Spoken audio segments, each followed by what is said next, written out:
Ao longo do tempo, mais e mais pessoas se questionam se nossa realidade é que nossos olhos conseguem ver. O tempo inteiro somos doutrinados a pensar da forma como a elite mandante quer.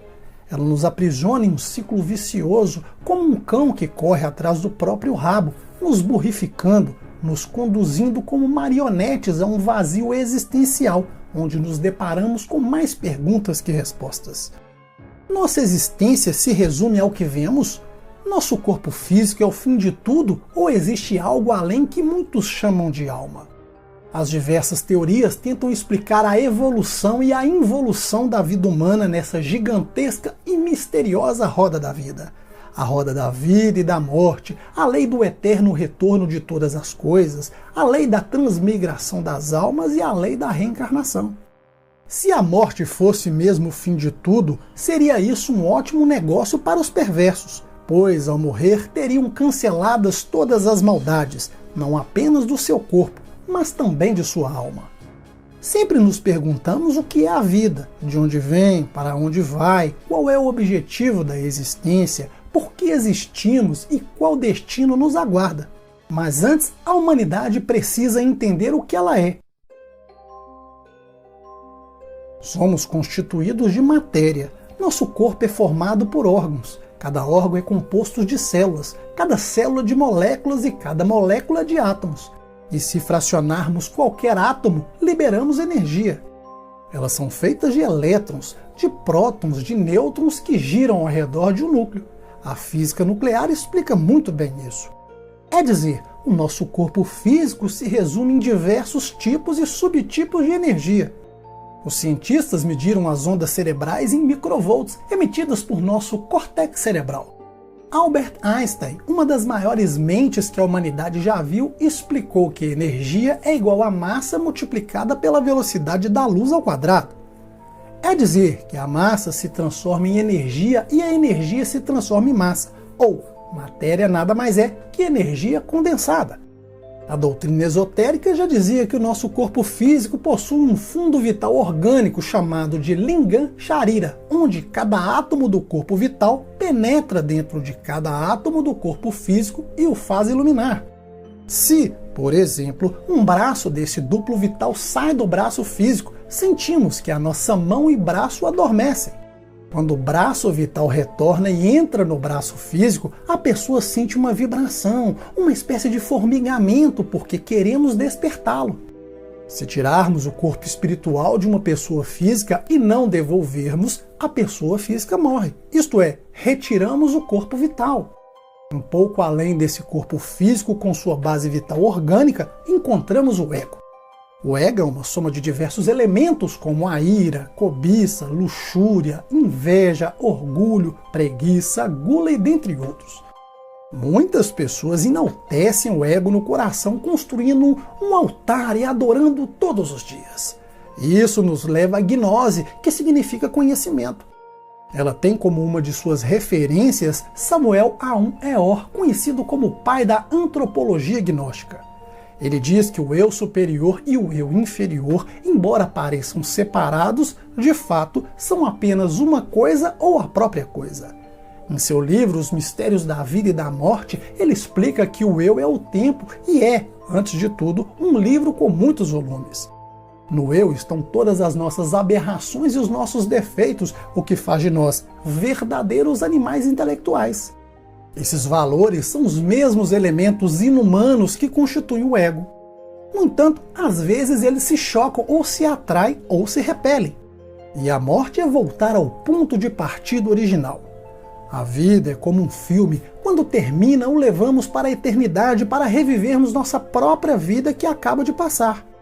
Algumas doutrinas dizem que nos primeiros dias após a morte do corpo físico, os desencarnados podem retornar ao lugar onde faleceram e até ficar ou morar neste lugar. Um bom exemplo é o antigo filme Ghost, Do Outro Lado da Vida. Outro exemplo, um homem de 80 anos que faleceu. Ele continua vendo seus netos e sentando-se à mesa para comer. Isso acontece porque o ego está perfeitamente convencido de que ainda está vivo e não há nada que possa convencê-lo do contrário. Para o ego, nada mudou, embora seus familiares não o vejam. Em seu subconsciente, mentalmente eles responderão, colocando na mesa comida de forma mental, da mesma maneira que seu ente falecido costumava consumir. Além disso, o desencarnado pode ver seu velório, mas pensará que o velório seja de outra pessoa, porque sente-se vivo. Ele não suspeita da morte e jamais suportaria vê-lo em um caixão. E se alguém lhe dissesse que morreu, ele sorriria cético, incrédulo e não aceitaria. A alma tem que reviver no mundo astral toda a existência que acaba de passar, mas a revive de uma forma muito natural e através do tempo identificado com sua existência. Na verdade, saboreia cada uma das idades da vida que terminou. Eles assumem o mesmo aspecto físico e psicológico da sua idade, quer tenham falecido com 10, 30, 50 ou 60 anos. Ele se verá nessa idade ao mesmo tempo que seu aspecto psicológico e sua fisionomia vão se transformando conforme a realidade que tenha que reviver. Toda a vida ficará reduzida a somas e subtrações matemáticas até que o desencarnado se apresente aos tribunais da justiça celestial. Esses são completamente diferentes da justiça terrena, lá reinando a lei e a misericórdia. E 3 caminhos se abrem. Número 1. Férias dos mundos superiores para quem merece. Número 2. Retornar de forma imediata ou imediata a um novo corpo. E número 3. Descer aos mundos inferiores até a segunda morte, conforme consta no Apocalipse de São João e o Evangelho de Cristo. Muitas almas ou consciências se encontram engarrafadas dentro do eu da psicologia experimental ou dentro do ego. Aos que sobem aos mundos superiores, estes abandonam o ego temporariamente, deixando esse calabouço horrível que é o ego, o eu, indo para o Devachan, do qual falaram os hindus. Se trata de um lugar de grande felicidade. É dizer, o mundo da mente superior do universo, onde ele se encontra com as almas dos familiares abandonados no tempo. O próximo passo é quando a consciência ou essência abandona o mundo da mente e entra no mundo das causas naturais. O grandioso mundo causal onde ressoam todas as harmonias do universo e as chaves do planeta. No mundo das causas naturais estão os senhores da lei que castigam ou premiam os povos e os homens. Também encontramos os homens causais trabalhando pela humanidade. E é também neste lugar que estão os príncipes dos elementos, do fogo, do ar, das águas e da terra. E quando o prazo dessa recompensa se esgota, a alma que entrou no mundo causal tem de regressar. Ela retorna e desce novamente para entrar dentro do ego, dentro do eu da psicologia experimental, isto é, reencarna em um novo corpo físico. Já as almas que descem aos mundos inferiores são as que em seu tempo foram perversas. Elas evoluem dentro das entranhas da Terra, como vemos em Dante, em sua Divina Comédia, e seus 9 círculos infernais no interior da Terra. Em várias seitas e religiões, a passagem por esse lugar é obrigatória, porque lá as almas serão provadas. E caso passem pelos 9 círculos, ingressam no Éden, ou no paraíso terrestre. No entanto, para os maometanos, o inferno não é um lugar de castigo, mas de instrução para a consciência e para a purificação. Para o cristianismo, o inferno é um lugar de castigo e de penas eternas. Somente há uma ressalva, que é o círculo secreto do cristianismo, a parte oculta da religião cristã, que é diferente. Nessa parte oculta se encontra a gnose, o que significa conhecimento. No gnosticismo universal, o inferno não é um lugar de penas durante toda a eternidade, mas um local de expiação, de provação e de instrução para a consciência, um pouco semelhante à crença da doutrina espírita de Kardec. O gnosticismo não vê o sofrimento eterno, porque consideram que Deus seja eternamente justo, não cobrando de ninguém mais do que deva, pois toda culpa, por mais grave que seja, tem um preço. E uma vez que esse preço foi pago, seria um absurdo continuar pagando. Assim, Deus não seria justo, mas um tirano. Se até os juízes da terra sabem disso, Deus, a justiça divina, acima de tudo, nunca faltará misericórdia. Desse modo, a segunda morte é o limite do castigo no inferno de Dante. Assim como na Grécia o inferno foi chamado de Tártaros, em Roma de Averno, na Índia de Aviti, nada disso importa. Cada país, cada religião, cada cultura soube da existência do inferno e deu um nome diferente a ele. cada indivíduo dissolvesse o ego, as massas seriam massas de amor. Não haveria guerras, não haveria ódio. No entanto, em verdade, não poderá haver paz no mundo enquanto exista o ego. Enquanto tais fatores continuarem existindo dentro de nossa psique, o mundo não poderá ser diferente. Ao contrário, se tornará pior, porque através do tempo, o ego se torna cada vez mais poderoso, mais forte. E conforme o ego se manifeste com mais violência, o mundo se torna mais tenebroso. Do jeito que vamos, se não trabalharmos sobre nós mesmos, chegará o dia que nem sequer poderemos existir, porque destruiremos violentamente uns aos outros. Assim, creio firmemente que a solução de todos os problemas do mundo está precisamente na dissolução do eu. Samael Aun Weor. Continua. Em todas as religiões, filosofias e tradições espirituais há um tipo de visão sobre o inferno. Em sua maioria, o inferno é um local tenebroso onde as almas cruéis pagam por seus atos. No entanto, a visão das religiões se transforma com o tempo. Para algumas, temos os pecadores que pagarão por seus atos pela eternidade. Para outras, é um lugar de transição no qual a alma ou a consciência é levada para superar os obstáculos do ego, para assim chegar ao chamado paraíso. Se trata da segunda morte, muito dolorosa, já que o eu fica em pedaços, caem os braços e as pernas até chegar à essência do ser. Vai até os rincões até encontrar o ego, ficando livre porque ele foi destruído. No livro A Divina Eneida de Virgílio, o poeta Mantua diz que o inferno é a morada de Plutão, uma região cavernosa onde Enéas, o troiano, encontrou Dido. A rainha que se matou por amor é namorada dele mesmo, após haver jurado lealdade às cinzas de Sequeu. Se trata da chamada segunda morte, que costuma ser bem mais dolorosa. Após a liberação do ego, a consciência assume a forma de uma criança, belíssima e pura. Já a morte do ego para os devas da natureza é verificada para se ver se não existe qualquer elemento subjetivo do ego. Caso confirmado, a alma do falecido penetra por certas portas atômicas que permitem sair novamente à luz do sol. É quando nossa essência como elemental da natureza reinicia uma nova evolução, a reencarnação, pois a morte não é o fim de tudo.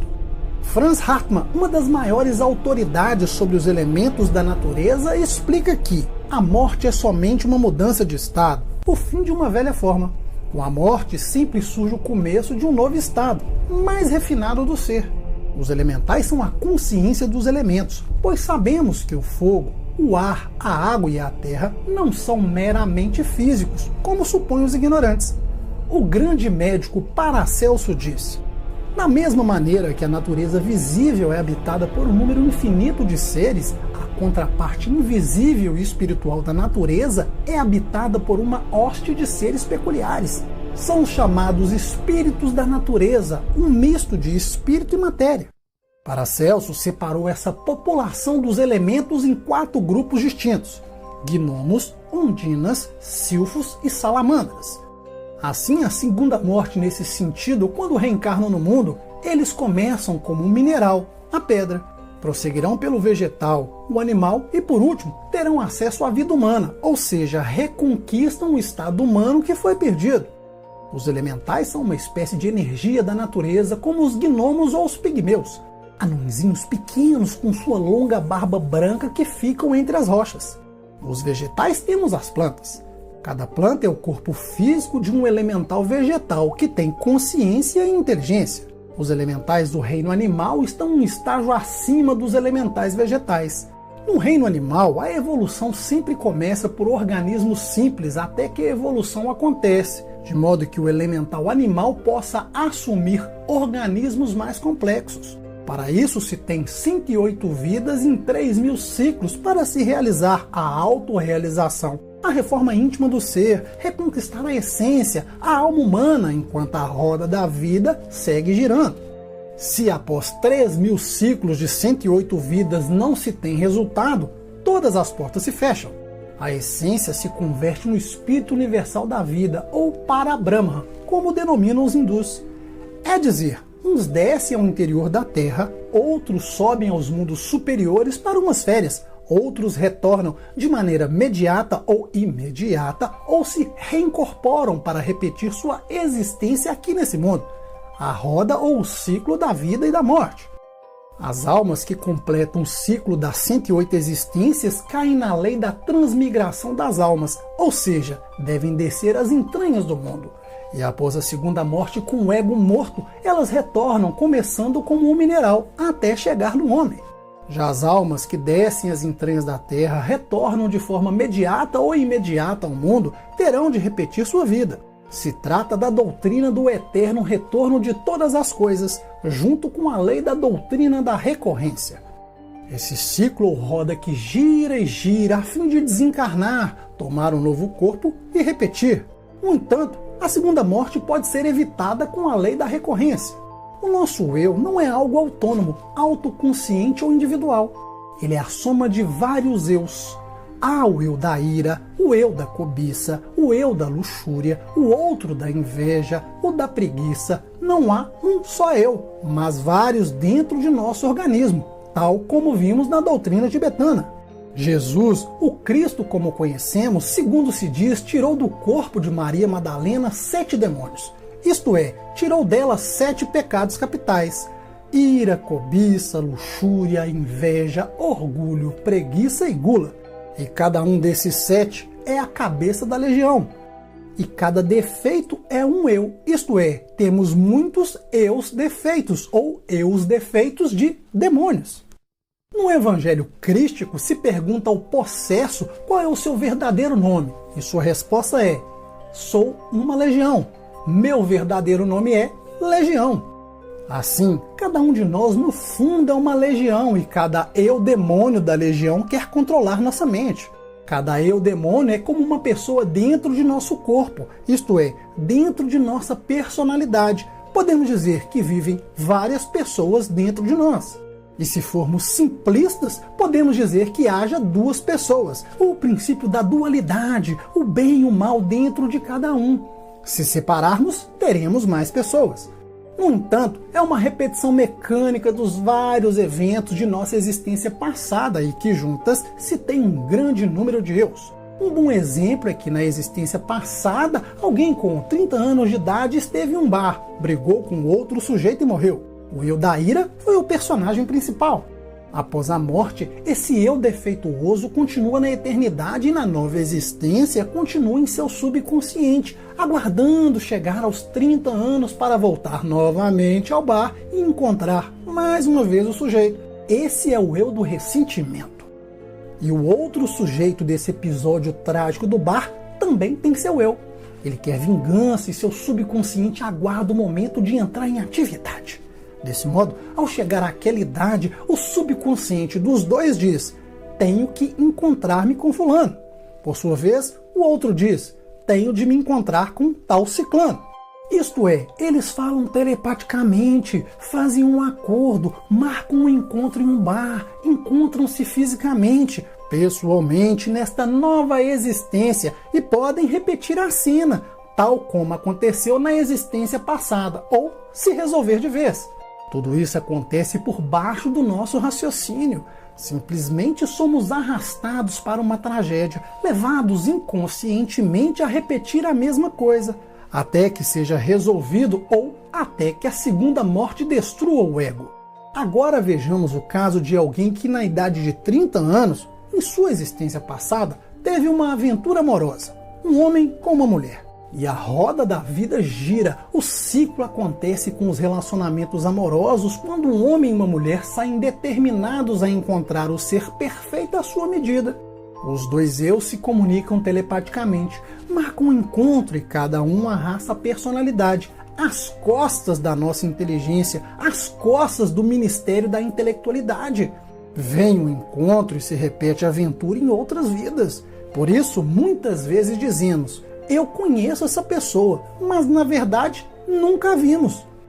Outro ponto importante é o livre-arbítrio. Ele é relativo ou pequeno conforme a lei da recorrência. É como um violino dentro de seu estojo, onde há um pequeno espaço para se movimentar. Assim também é nosso livre-arbítrio. É quase nulo. A pequena margem, quase que imperceptível, devemos saber aproveitá-la para assim conseguirmos nos transformar radicalmente e nos liberemos da lei da recorrência. Os eu defeituosos devem ser encontrados através da análise, da reflexão e da meditação íntima do ser, porém com o objetivo de compreendê-lo. Quando alguém compreende o eu defeito, está devidamente preparado para desintegrá-lo atomicamente. Necessitamos de um poder que seja superior à mente, um poder que possa desintegrar qualquer eu defeito. Esse poder está no fundo de nossa psique, basta conhecê-lo e aprender a usá-lo. Na Índia se chama Devi Kundalini, a serpente ígnea dos nossos poderes mágicos. Na grande Tenochtitlan era denominado Tonantzin. Entre os alquimistas da Idade Média recebe o nome de Stella Maris, a Virgem do Mar. Entre os hebreus, tal poder recebia o nome de Adônia. Entre os cretenses era conhecida como o nome de Cibele. Entre os cristãos é Maria, Maia, isto é, Deus, Mãe. Quem nos garante que Deus é Pai somente? Pense que também é Mãe de tão grandioso que é. Deus como Mãe, como amor, como misericórdia. Deus Mãe habita no fundo de nossa psique, isto é, está no ser, mas derivado.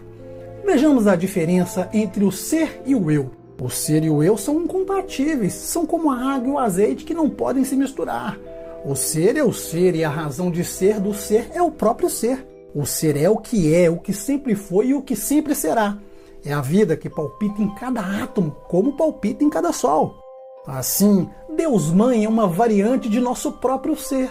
E nosso próprio ser significa que cada qual tem sua mãe divina particular, íntima, Kundalini, como dizem os hindus. Cada um de nós pode invocar a Divina Mãe Kundalini. Basta entrar em estado de meditação profunda, suplicar-lhe que desentregue aquele eu defeito que tenha compreendido perfeitamente através da meditação. A Divina Mãe o desintegrará, o reduzirá à poeira cósmica. Ao desintegrar-se o defeito, se libera a essência anímica. Dentro de cada eu defeito existe um percentual de essência anímica engarrafada. Ao desintegrarmos um defeito, liberamos a essência anímica. Se desintegrarmos 2 defeitos, liberamos mais essência anímica. E se desintegrarmos todos os defeitos psicológicos que temos em nosso interior, então liberamos totalmente a consciência. Uma consciência liberada é uma consciência desperta, uma consciência do despertar. É uma consciência que poderá ver, ouvir, tocar os grandes mistérios da vida e da morte. É uma consciência que poderá experimentar por si mesma e de forma direta. Isto que é real, isto que é verdade, isso que está além do corpo, das emoções e da mente. Ao perguntar Jesus Cristo o que é verdade, ele guardou silêncio. A mesma pergunta foi feita a Buda Gautama, o príncipe de Siddhartha. Ele deu as costas e se retirou. A verdade é o desconhecido de momento a momento, de instante a instante. Só com a morte do ego vem a nós. Isso que é a verdade. A verdade tem que ser experimentada, como quando alguém põe o dedo no fogo e se queima. Uma teoria em relação à verdade, por mais linda que seja, não é a verdade. Uma opinião sobre a verdade, por mais venerável e respeitável que seja, tampouco é verdade. Qualquer ideia que tenhamos sobre a verdade não é verdade, ainda que seja bem iluminada. Qualquer tese que possamos formular com relação à verdade, tampouco é verdade.